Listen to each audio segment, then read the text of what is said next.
வணக்கம் ஃப்ரெண்ட்ஸ். பாக்யலட்சுமி சீரியல்ல இன்னும் எபிசோட்ல என்ன நடக்குதுன்னு பார்க்கலாம் வாங்க. நால்வர் கூட்டணி வீட்டுக்கு திரும்பி வந்துட்டு இருக்காங்க. பொழுது விடிஞ்சு சூரியன் கிழக்குல உதிச்சிட்டு இருக்காரு.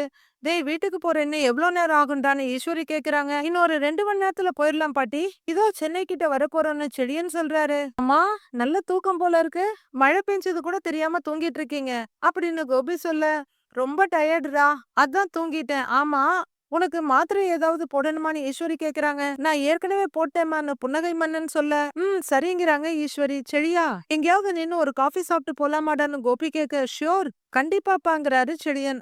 காஃபி குடிச்சா நல்லாதான் இருக்கும் அப்படின்னு ஈஸ்வரி சொல்ல, ஆமாமான்னு ஒத்து ஊதுறாரு கோபி. இங்க மழை பெஞ்சிட்டு இருக்கு, இன்னும் கொஞ்ச நேரத்துல வெயில் வந்துரும், அங்க நல்ல ஹோட்டலா பார்த்து நிறுத்துறேன் அப்படின்னு செழியன் சொல்ல, சரிப்பா சரி அப்படிங்கிறாங்க ஈஸ்வரி. அப்பா, காஃபி ஷாப்ல கொஞ்சம் நிறுத்தலாமான்னு செழியன் கேட்க, ஷியோர் அப்படின்னு கோபி சொல்ல, காஃபி மட்டும் தானா இல்ல வேற ஏதாவதுன்னு செழியன் கேட்க, எனக்கு காஃபி மட்டும் போதுண்டாங்கிறாங்க ஈஸ்வரி. எனக்கும் காஃபி மட்டும் போதும்டா அப்படின்னு கோபி சொல்ல, அப்ப நீங்க எல்லாம் கார்லயே இருங்க, நான் போய் வாங்கிட்டு வந்துடுறேன் அப்படின்னு செழியன் சொல்ல, அண்ணே நானும் வர்றேன் அப்படின்னு காரை விட்டு இறங்குறாங்க இனியா. அம்மா நல்ல காத்து வரும் போல இருக்கு, வெளியே வெயிட் பண்ணலாமா?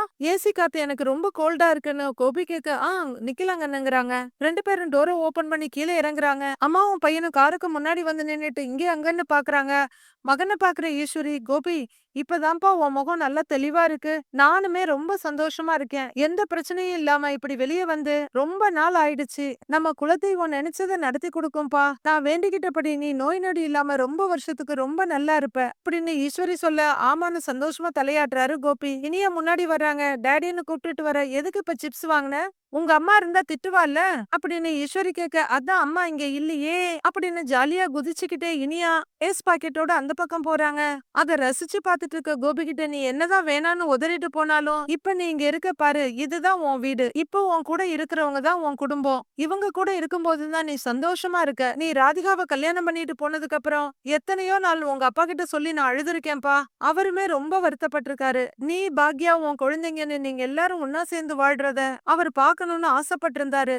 ஆனா அதெல்லாம் நடக்கிறதுக்கு முன்னாடியே அவரு போய் சேர்ந்துட்டாரு. நானும் அப்படி நிராசையோட போய் சேர்ந்துருவேணும்னு எனக்கு பயமா இருக்கு அப்படின்னு தூண்டில விடாம இழுத்து புடிச்சிட்டே இருக்காங்க ஈஸ்வரி. ப்ளீஸ் அப்படிலாம் பேசாதீங்க அப்படின்னு கோபி சொல்ல, நீ 2வது கல்யாணம் பண்ணாம இருந்திருக்கலாம்ப்பா. உன் நிம்மதியையும் தொலைச்சி எங்க நிம்மதியையும் தொலைச்சி எதுக்குடா? நீ இல்லாதப்ப வீடு வீடாவே இல்லடா. எல்லாருமே நீ இல்லாத வெறுமையை உணர்ந்துகிட்டு தான் இருந்தோம். பாக்யாவும் பசங்களை வச்சுக்கிட்டு ரொம்ப கஷ்டப்பட்டுட்டா. பசங்களும் நீ இல்லாம ஒரு மாதிரி ஆயிட்டாங்க. மறுபடியும் நீ எங்களெல்லாம் விட்டுட்டு போயிடாத கோபி அப்படின்னு ஈஸ்வரி ரொம்ப வருந்தி சொல்லிட்டு இருக்க. அம்மா உங்களை விட்டுட்டு நான் எப்படிமா போவேன்? போகவே மாட்டேன் அப்படின்னு ஈஸ்வரி கைய பிடிச்சு சொல்றாரு கோபி. நான் என் மனசுல ஒண்ணு நினைச்சுக்கிட்டு இருக்கேன்பா. அந்த சாமி கிட்டயும் வேண்டிக்கிட்டு இருக்கேன். உன்னை காப்பாத்துன அந்த சாமி இதையும் செஞ்சு கொடுக்கும்னு நான் நம்புறேன். நீ பழைய மாதிரியே பாக்யா கூட சேர்ந்து வாழணும். நீ பாக்யா உன் பசங்கன்னு வாழ்றத நான் என் கண்குளிர பாக்கணும். இடையில உன் வாழ்க்கையில கொஞ்ச நாளா என்னென்னமோ நடந்து போச்சு. யார் யாரோ உன் வாழ்க்கையில வந்துட்டாங்க. இடையில வந்தவங்க இடையிலேயே போகட்டும்பா. நடந்ததெல்லாம் கெட்ட கனவா நினைச்சு மறந்துடு. என் கூடவே இருந்துடு. எங்க எல்லாரோட சந்தோஷத்துக்காக நான் சொல்றத கொஞ்சம் யோசி கோபி அப்படின்னு கோபிய கரையா கரைச்சிட்டு இருக்காங்க ஈஸ்வரி. செழியன் வர காஃபி கப்போட பேரரும் பின்னாடியே ட்ரேயோட வந்து நிக்கிறாரு. காஃபி எடுத்து அம்மா கையில குடுக்குற கோபி, என்னடா 3 காஃபி தான் இருக்குன்னு கேட்க, இல்ல இனியா வேணான்னு சொல்லிட்டாங்கிறாரு செழியன். ட்ரேல இருக்க கடைசி காஃபி எடுத்துட்டு தேங்க்ஸ் சொல்ல அந்த பையன் கிளம்பிடுறாரு. அம்மா நீங்க சந்தோஷமா இருக்கீங்கன்னு சொல்றத கேட்க எனக்கு எவ்வளவு சந்தோஷமா இருக்கு தெரியுமாமா? நீங்க எப்பவுமே சந்தோஷமா இருக்கணுமா அப்படிங்கிற கோபி காஃபிய குடிக்க ஆரம்பிக்க, பக்கத்துல வந்து நிக்கிற செழியனோட முதுகுல தட்டுறாரு. இனியா சந்தோஷமா பாத்துக்கிட்டு இருக்காங்க. ஈஸ்வரி மட்டும் இன்னும் கேள்வியோட நிக்கிறாங்க. பாக்யா கிச்சன்ல வேலை பார்த்துட்டு இருக்க. ஜெனி காஃபி குடிச்சிட்டு இருக்காங்க, கையில ஒரு சின்ன டவலோட. ஏ மல்லிப்பூ வச்சு வச்சு வாடுது அப்படின்னு பாடிக்கிட்டே செல்வி சோஃபால இருக்க தூசியை தட்டிட்டு இருக்காங்க. எப்போ வர போற மச்சான், எப்போ வர போற, 10 தலை பாம்பா வந்து முத்தம் தர போற அப்படின்னு பாடிக்கிட்டே நிமிந்து பாக்க, அங்க இந்த நால்வர் கூட்டணி என்ட்ரி கொடுத்துக்கிட்டு இருக்கு. அக்கா கோவிலுக்கு போயிட்டு அம்மா எல்லாரும் வந்துட்டாங்க அக்கா அப்படின்னு செல்வி கத்த. பாக்யா ஜெனி 2 பேரும் வெளியே வர்றாங்க. அம்மா வந்துட்டீங்களா அப்படின்னு செல்வி கேக்குறாங்க. வாங்கத்த, வாங்க வாங்கங்கிறாங்க பாக்யா. நாங்க வர்ற நேரம் தெரிஞ்சு சும்மா வேலை செய்யற மாதிரி நடிக்கிறியா நீ அப்படின்னு ஈஸ்வரி கேட்க, அம்மா உங்ககிட்ட எல்லாம் நடிச்சு ஏமாத்த முடியுமா அப்படின்னு செல்வி பதிலு கேக்குறாங்க. ஏய் பாப்பா எங்கன்னு ஜெனி கிட்ட செழியன் கேட்க, அவ மேல தூங்கிட்டு இருக்கா அப்படின்னு ஜெனி சொல்றாங்க. ஆமா நான் இல்லாதப்ப என் பொண்ண நல்லா பாத்துக்கிட்டல அப்படின்னு செழியன் கேட்க, ரொம்ப நல்லா தான் பாத்துக்கிட்டேன், வேணா நீயே போய் அவகிட்ட கேளு சொல்லுவா அப்படின்னு ஜெனி கிண்டலா சொல்றாங்க. நீங்க எல்லாரும் வர்றதுக்கு இன்னும் கொஞ்சம் டைம் ஆகும்னு நினைச்சேன் அப்படின்னு பாக்யா சொல்ல, அது என்னன்னே தெரியல பாக்யா, என் மனசு மாதிரியே காரும் பறந்து வந்துச்சு அப்படின்னு ஈஸ்வரி சிரிச்சுட்டே சொல்றாங்க. வீக்கெண்டுங்கிறதுனால பெருசா டிராபிக் இல்ல, அதுதான் கொஞ்சம் ஸ்பீடா வந்துட்டோன்னு வாலண்டியரா வந்து வண்டியில ஏறாரு கோபி. ஏமா ரொம்ப சந்தோஷமா இருக்கீங்க போல அப்படின்னு செல்வி கேட்க, பாட்டி மட்டும் இல்ல நாங்க எல்லாருமே சந்தோஷமா தான் இருக்கோம் அப்படிங்கிற இனியா ஓரக்கண்ல பாக்யாவை பார்க்க, சரி நீங்க எல்லாரும் ஏதாவது சாப்பிடுறீங்களா அப்படின்னு பாக்யா கேக்குறாங்க. காஃபி மட்டும் குடு பாக்யா போதும் அப்படிங்கிறாங்க. சரின்னு பாக்யா தலையாட்ட 4 பேருக்கும் குடு, கோபிக்கும் சேர்த்து குடுன்னு ஈஸ்வரி சொல்ல, இல்ல பரவாயில்ல வேண்டாங்கிறாரு கோபி. ஜெனி சாமிக்கு பூ போட்டு பார்த்தோம், உனக்கு ஆம்பளை பிள்ளை தான் பிறக்கும்னு வந்துச்சு அப்படின்னு ஈஸ்வரி சொல்ல, பாட்டி எனக்கு கேர்ள் பேபி தான் வேணும் அப்படின்னு ஜெனி சொல்ல, ஈஸ்வரி என்ன இதுங்கிற மாதிரி பாக்குறாங்க. ஜெனிமா அதான் ஆல்ரெடி யாழினி பாப்பா இருக்கால அப்படின்னு கோபி கேட்க, அதானே ஆசைக்கு ஒரு பொண்ணு ஆஸ்திக்கு ஒரு பையன்னு இருந்தா தானே நல்லா இருக்கும் அப்படின்னு ஈஸ்வரி கேக்குறாங்க. பாட்டின்னு ஜெனி ஏதோ சொல்ல வர, ஏமா ஆம்பளை பிள்ளையா இருந்தா ஆசையா வளர்க்க மாட்டீங்களா இல்ல பொம்பளை பிள்ளையா இருந்தா சொத்துல பங்கு தர மாட்டீங்களா அப்படின்னு செல்வி வந்து கேட்டுட்டு நிக்க, இதோ பாரு இந்த மாதிரி வியாக்கியானம் எல்லாம் என்கிட்ட பேசாத அப்படின்னு கடுப்பா சொல்ற ஈஸ்வரி ஜெனி கிட்ட திரும்பி, ஜெனி உனக்கு ஆம்பளை புள்ளதான் அப்படின்னு அடிச்சு சொல்லிட்டு இருக்காங்க. பாக்யம் 4 கப்ல காஃபி கொண்டு வந்து தர்றாங்க. 3 பேரும் எடுத்துட்டதுக்கு அப்புறம் கோபி முகத்துக்கு நேரா நீட்டிட்டு எடுத்துக்கிறாங்க. மறுபடி பாக்யா நீட்ட, கோபி அப்படியே பொண்ணு பார்க்க வந்த இடத்துல பொண்ணு சைஸா பாக்குற மாதிரி நிமிந்து பாக்குறாரு கோபி. ஈஸ்வரி செழியன் இனியா 3 பேரும் சந்தோஷமா இத பாத்துக்கிட்டு இருக்காங்க.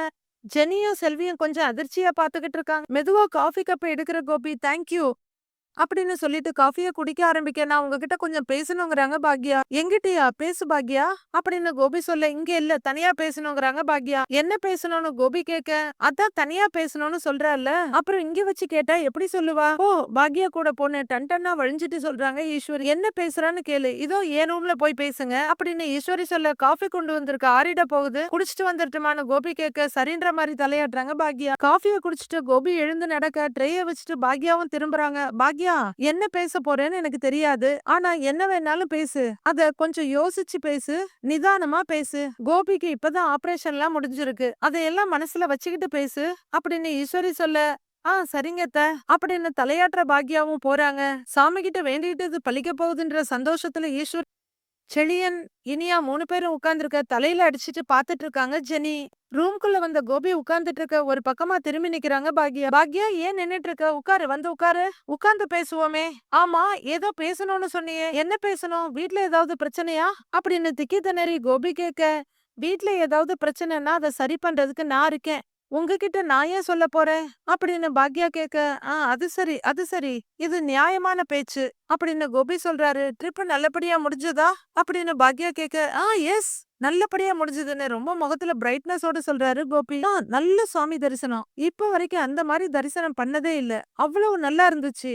நாங்க அங்க சொந்தக்காரங்க நிறைய பேரை மீட் பண்ணோம். யூ நோ சம்திங், எல்லாருமே உன்னதான் விசாரிச்சாங்க, ஏன் பாக்யலட்சுமிய கூட்டிட்டு வரல பாக்யலட்சுமிய கூட்டிட்டு வரலன்னு கேட்டாங்க. நான் அம்மா செழியன்னு ரொம்ப ஜாலியா போச்சு அப்படின்னு கோபி சொல்ல, பார்த்தேன் இனியா ஸ்டேட்டஸ் வச்சிருந்தா அப்படின்னு பாக்யா சொல்ல, ஓ பாத்துட்டியா, இனியா ஒவ்வொரு நிமிஷத்தையும் அப்படி என்ஜாய் பண்ணா, நம்ம குழந்தை என்ஜாய் பண்றத பார்த்து சந்தோஷப்படுறத பார்த்து எனக்கும் ரொம்ப ரொம்ப ஹாப்பியா இருந்துச்சு அப்படின்னு கோபி சொல்ல, இப்படி நீங்க மட்டும் சந்தோஷமா இருந்தா போதுமா அப்படின்னு பாக்யா கேக்குறாங்க.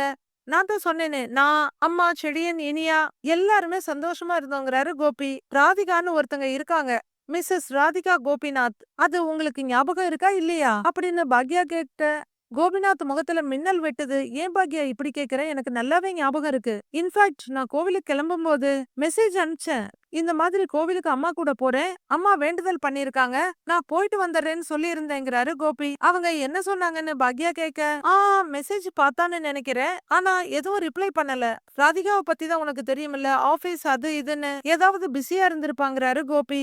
ஆமா பிஸியா தான் இருந்திருப்பாங்க அப்படின்னு பாக்யா சொல்ல, ஓ நம்ம சொன்னது புரிஞ்சுக்கிட்டாலாட்டிருக்கேன்னு சந்தோஷமா கோபி சிரிச்சிட்டு இருக்க.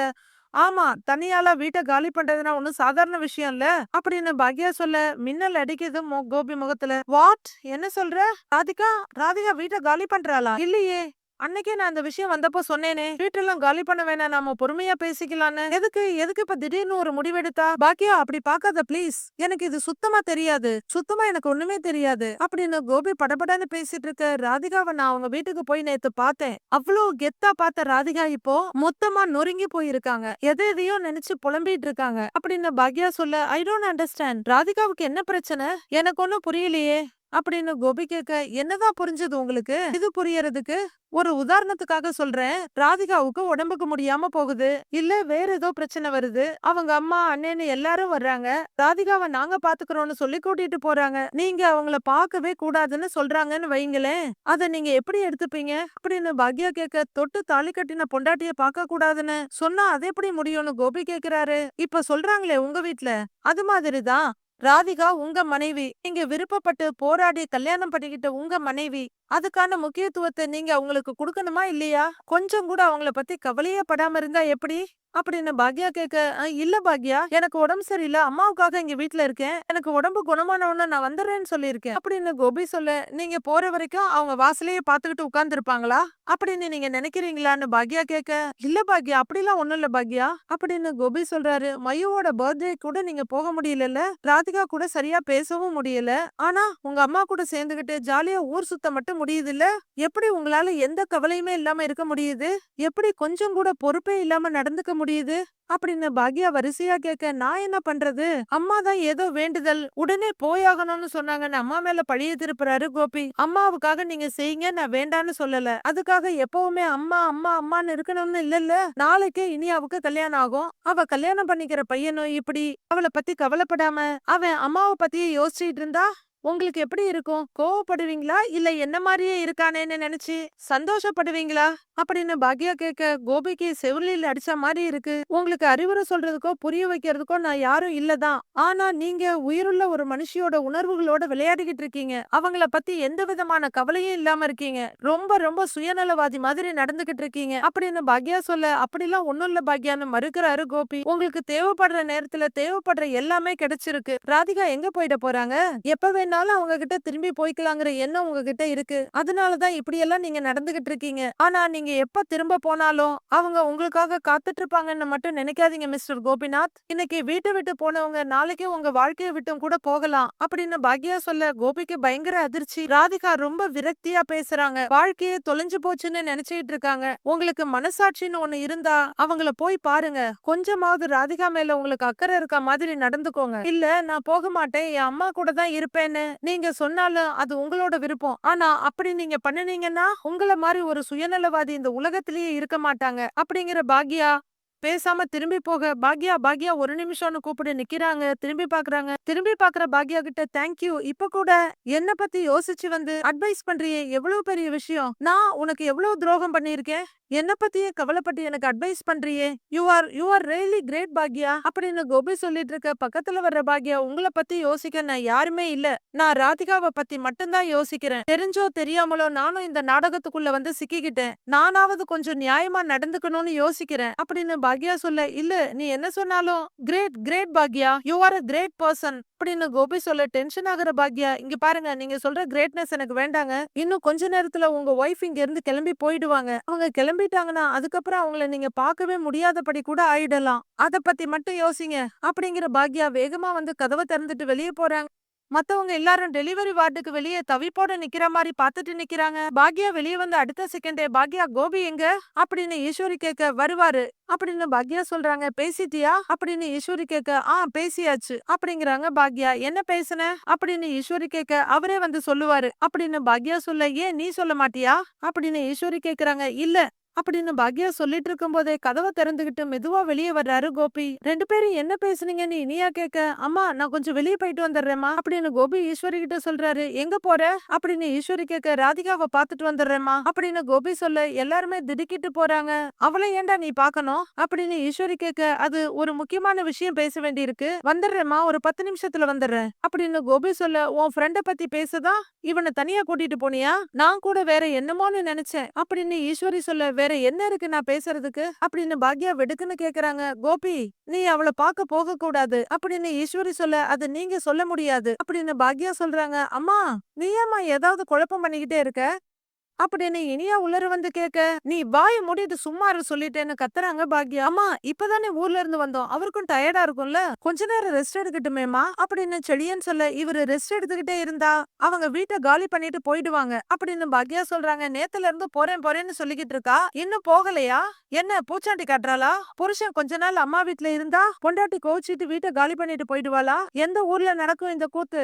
அவ்வளவு பொறுமை இல்லைன்னா போகட்டுமே, அவளுக்கே அவ வாழ்க்கையில இல்லாத அக்கறை உனக்கு எங்க இருந்து வந்துச்சு? இனியா கிட்ட போன் பண்ணி சொல்ற, கோபி கிட்ட இந்த விஷயத்த சொல்லணும்னு துடிக்கிற, வீட்ல இருக்கவங்கள விட யாரோ ஒருத்த மேல உனக்கு எதுக்கு இவ்வளவு அக்கறை அப்படின்னு பாக்யா கிட்ட பேசிட்டு திரும்புற ஈஸ்வரி, கோபி நீ அவளை பார்க்க போகாதடா அப்படிங்கிறாங்க. இல்லம்மா, இல்ல ஒரு முக்கியமான விஷயம் பேசணும், ஒரு 10 நிமிஷம் இல்ல ஒரு அரை மணி நேரத்துல வந்துடுறேம்மா அப்படின்னு கோபி சொல்ல, டேய் உனக்கு அவளை பத்தி தெரியலடா, அவ பேய்டா, அங்க போனா உன்னை விடமாட்டா, பிடிச்சு வச்சிருவா, உன்னை அப்படியே முழுங்கிடுவா அப்படின்னு ஈஸ்வரி சொல்ல, அம்மா பயப்படாதீங்கம்மா, எனக்கு ஒண்ணும் ஆகாது, ராதிகா நீங்க நினைக்கிற மாதிரி எல்லாம் ஒண்ணும் பண்ணிட மாட்டாமா, நான் போயிட்டு உடனே வந்துடுறேம்மா அப்படின்னு கோபி சொல்ல, ஓ இப்ப நீ அவ பக்கம் சாஞ்சிட்டியா பாக்யா, நீ இவ மனச மாத்திட்டியா அப்படின்னு கேட்க, நான் யார் மனசையும் மாத்தல, இப்ப இவர் போய் ராதிகாவை பார்க்கலன்னா அப்புறம் எப்பவுமே பார்க்க முடியாத மாதிரி ஆயிடும் அப்படின்னு பாக்யா சொல்ல, கோபிக்கு மறுபடியும் அதிர்ச்சி. அது நல்லது தானே அப்படின்னு ஈஸ்வரி சொல்ல, அம்மா அப்படிங்கிறாரு கோபி, அது உங்களுக்கு அப்படின்னு பாக்யா சொல்றாங்க. என்னதான் நீ நீட்டி முழக்கி பேசினாலும் கோபி அந்த வீட்டுக்கு போக மாட்டான் அப்படின்னு ஈஸ்வரி சொல்ல, இல்லம்மா